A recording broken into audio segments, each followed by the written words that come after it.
king painted a scene so grotesque it inspired in Kamran a sudden impulse to heave. He braced his unsteady hands on the icy floor and wondered, with increasing horror, how many street children had been sacrificed for his grandfather's serpents. It was an imagining too monstrous. Kamran was ill with disillusion, with denial. He willed himself to remain calm, to marshal his thoughts, but an unidentified agony clawed at his consciousness, the pain seeming to emanate from his left arm. He wished to be someone else. He wished to turn back time.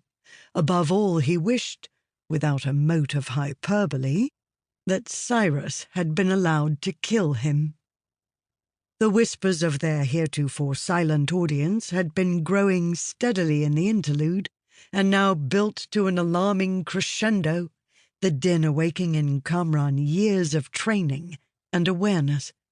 His mind sharpened against the gossip, duty piercing the fog of grief and replacing it with anger, focus. A sudden clatter. Kamran looked up in time to see Alizeh toss Cyrus's sword to the floor, the young man flinching as glinting steel struck marble. The foreign king stared at Alizeh with an astonishment to rival Kamran's, fear torpifying his features as she rounded on him. "How dare you?" she said. "You horrible cretin! You useless monster! How could you? How did you—" Cyrus fumbled back an inch. "How did you walk through the fire like that? Why are you not burning?" "You despicable, wretched man," she cried. "You know who I am, but you don't know what I am?" "No." Alizeh struck Cyrus across the face with the force of a bludgeon, the impact so violent the young king staggered, audibly striking his head against a column. Kamran felt the shock of it in his bones.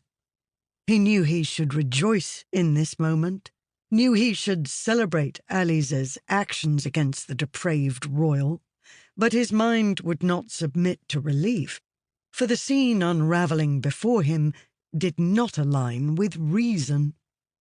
Cyrus appeared entirely too unnerved.